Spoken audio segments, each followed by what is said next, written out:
इतिहास गवाह है कि राजनीति में कोई स्थायी दोस्त या दुश्मन नहीं होता। लेकिन क्या हो जब एक ही खेमे के दो सबसे ताकतवर खंभे आपस में टकरा जाएं। आज की खबर उस दस्तक की है जिसने लखनऊ से लेकर दिल्ली तक की नींद उड़ा दी है। हम अक्सर देखते हैं कि प्रवर्तन निदेशालय यानी ईडी की गाड़ियां उन राज्यों में दौड़ती है जहां विपक्ष की सरकारें होती हैं। सुबह की चाय के साथ विपक्ष के नेताओं के घर पर ईडी का छापा पड़ना अब न्यू नॉर्मल हो चुका है। लेकिन जरा ठहरिए, अगर मैं आपसे कहूं कि ईडी ने अपनी बंदूक की नली घुमा दी है, अगर मैं कहूं कि अब ईडी वहां दस्तक दे रही है जहां उसकी उम्मीद किसी को नहीं थी। जी हां, उत्तर प्रदेश, डबल इंजन की सरकार वाला उत्तर प्रदेश।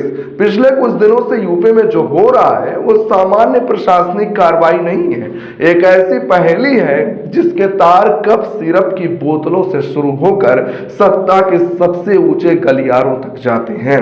आज हम जिस महा घोटाले का पोस्टमार्टम करने जा रहे हैं उसमें न केवल नशीली दवाएं हैं बल्कि एक सियासी रस्साकसी भी है जो 2025 के बाद की भारतीय राजनीति की दिशा और दशा तय करेगी। क्या यूपी में ईडी का पहुंचना सिर्फ भ्रष्टाचार के खिलाफ लड़ाई है या फिर पर्दे के पीछे चल रहे शह और मात के खेल की एक चाल है? बने रहिए मेरे साथ, क्योंकि आज हम उन पन्नों को पलटेंगे जिन्हें अब तक दबा कर रखा गया था। कल्पना कीजिए, हजारों पन्नों के दस्तावेज, एक दो नहीं बल्कि 700 से ज्यादा कंपनियां, और जब इन कंपनियों की जांच होती है तो क्या मिलता है? सिर्फ हवा, न कोई दफ्तर, न कोई कर्मचारी और न ही कोई असली मालिक। उत्तर प्रदेश में एक ऐसा घोटाला सामने आया है जिसे कप सिरप सिंडिकेट कहा जा रहा है। यह मामला इतना संगीन है कि खुद ईडी के अधिकारियों को एक ऐसा बयान देना पड़ा जिसने सबको चौंका दिया। मैं यहाँ ईडी के उस बयान को कोट करना चाहूंगा। यह ऐसा महाघोटाला है जैसा उत्तर प्रदेश में आज के पहले कभी नहीं पाया गया। यह सिंडिकेट इतना गहरा है कि इसकी जड़ें खोदना मुश्किल हो रहा है। जरा इस लाइन पे गौर कीजिए। ईडी कह रही है कि ऐसा घोटाला यूपी में पहले कभी नहीं देखा गया। यह बयान किसी विपक्षी नेता का नहीं बल्कि गृह मंत्रालय के अधीन काम करने वाली एजेंसी का है। आखिर माजरा क्या है? एक खेल है कोडिन का, वही कोडिन जिसका इस्तेमाल सिर्फ बनाने में होता है लेकिन जिसे नशे के सौदागरों ने लिक्विड ड्रग बना दिया। प्रतिबंध के बावजूद कोडिन आधारित सिरप का अवैध निर्माण हो रहा था। आंकड़े सुनेंगे तो आपके पैरों तले जमीन खिसक जाएगी। सोनभद्र से 11,19,000 बोतलें बरामद, झारखंड से 13,400 बोतलें बरामद, अब तक कुल 37 लाख से ज्यादा बोतलें जब्त। ये सिर्फ दवा नहीं थी, एक जरिया था लोगों की जान से खिलवाड़ करके पैसे बनाने का। और इस काले धंधे से जो पैसा कमाया गया उसे सफेद करने के लिए रची गई एक महासाजिश। 220 लोगों के फर्जी नामों का इस्तेमाल किया गया। गरीबों और अनजान लोगों के आधार कार्ड लेकर उनके नाम पर 700 फर्जी कंपनियां खोली गई। मकसद सिर्फ एक था, करोड़ों की अवैध कमाई को रूट करना, उसे सिस्टम में घुमाना और अपनी जेबें भरना। ईडी का कहना है कि अब तक की जांच में 1000 करोड़ रुपए की अवैध कमाई का पता चला है, लेकिन जानकारों का मानना है कि यह तो बस उस हिमखंड का सिरा है जो पानी के ऊपर दिख रहा है। असली कमाई कितनी है इसकी गहराई का अंदाजा लगाना भी मुश्किल है। अब कहानी के उस हिस्से पर आते हैं जहां असली खेल हो रहा है। सवाल ये नहीं कि घोटाला हुआ, सवाल ये है कि ईडी जो हमेशा विपक्ष को घेरती थी वो अचानक यूपी में इतनी आक्रामक क्यों हो गई है? इस पहेली को सुलझाने के लिए हमें थोड़ा पीछे चलना होगा। कुछ दिन पहले दिल्ली के पावर कॉरिडोर्स में एक खबर ने भूचाल मचा दिया था। खबर यह थी कि प्रधानमंत्री कार्यालय के एक बेहद ताकतवर अधिकारी जोशी जी का नाम महादेव बेटिंग ऐप घोटाले में आया है। जी हां, वही महादेव ऐप जिसके लिए ईडी ने छत्तीसगढ़ के पूर्व मुख्यमंत्री भूपेश बघेल के घर पर रेड मारी थी। लेकिन सोचिए, एक सट्टा ऐप का कनेक्शन पीएमओ के अंदर कैसे पहुंच गया? और उससे भी बड़ा सवाल, क्या किसी जांच एजेंसी की हिम्मत है कि वो बिना गृह मंत्रालय की हरी झंडी के पीएमओ के अधिकारी की जांच कर सके? राजनीतिक विश्लेषक अशोक कुमार पांडे इस पर एक बहुत ही सटीक विश्लेषण करते हैं। वे कहते हैं ईडी गृह मंत्रालय के अंडर काम करती है। प्रधानमंत्री कार्यालय तक घुसने की हिम्मत किसी अधिकारी की तब हो सकती है जब बॉस से उसको ओके मिल जाए। जब तक अमित शाह ओके न कर दें, पीएमओ के अंदर कोई उंगली भी नहीं उठा सकता। कहा जा रहा है कि जोशी जी कुछ दिनों के लिए गायब हो गए थे, फिर अचानक प्रकट हुए।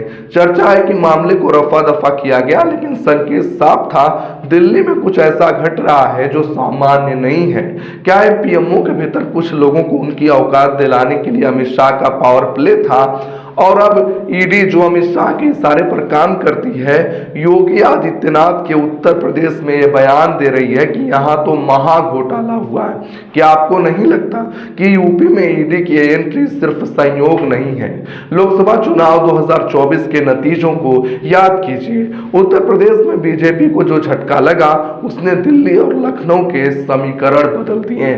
फैजाबाद यानी अयोध्या जैसे सीट का हारना, अमेठी में स्मृति ईरानी की हार, इन सब के बाद योगी आदित्यनाथ पर सवाल उठने लगे थे।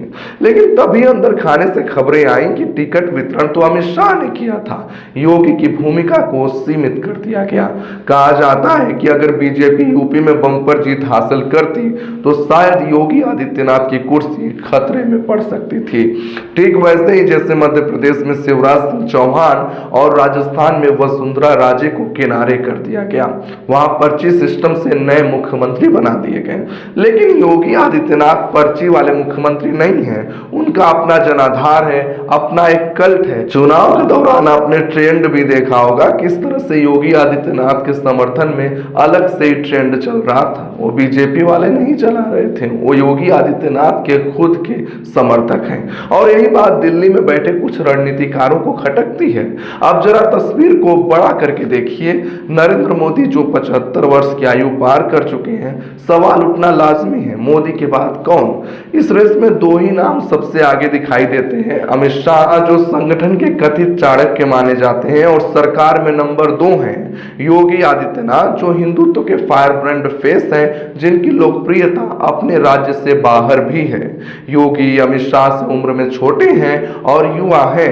ऐसे में अगर योगी आदित्यनाथ अपना तीसरा कार्यकाल भी मजबूती से पूरा करते हैं तो 2029 या उसके बाद उनका दावा सबसे मजबूत होगा। और राजनीति में सबसे बड़ा खतरा विपक्षी नहीं बल्कि आपकी पार्टी का महत्वाकांक्षी मित्र होता है। इसलिए विश्लेषकों का मानना है कि यूपी में जो हो रहा है वह योगी को घेरने की एक सोची समझी रणनीति है। जरा गौर कीजिए, यूपी बीजेपी में उन नेताओं को ऊंचे पद दिए जा रहे हैं जो योगी के विरोधी माने जाते हैं। पंकज चौधरी को प्रदेश अध्यक्ष बनाना हो या डॉक्टर राधा मोहन दास अग्रवाल को राज्यसभा भेजना, ये सब योगी को उनके घर में कमजोर करने की कोशिश है। राधा मोहन दास वही नेता हैं जिनका राजनीतिक करियर योगी ने लगभग खत्म कर दिया था, लेकिन अमित शाह ने उन्हें संजीवनी दे दी। और अब कब सिर्फ घोटाले की जांच? ये लड़ाई अब सिर्फ एक घोटाले की नहीं, ये वर्चस्व की लड़ाई है। और इस लड़ाई का अंजाम क्या होगा ये तो आने वाला वक्त ही बताएगा। लेकिन एक बात तय है, उत्तर प्रदेश की राजनीति में अभी बहुत कुछ होना बाकी है जिसकी आपने कल्पना भी नहीं की। आप इस पूरे घटनाक्रम को कैसे देखते हैं? क्या आपको लगता है कि ईडी की सक्रियता वाकई भ्रष्टाचार मिटाने के लिए है या फिर दिल्ली बनाम लखनऊ के पावर गेम का हिस्सा है? अपनी राय हमें कमेंट बॉक्स में जरूर बताएं। तब तक के लिए देखते रहे, समझते रहे और सवाल पूछते रहे।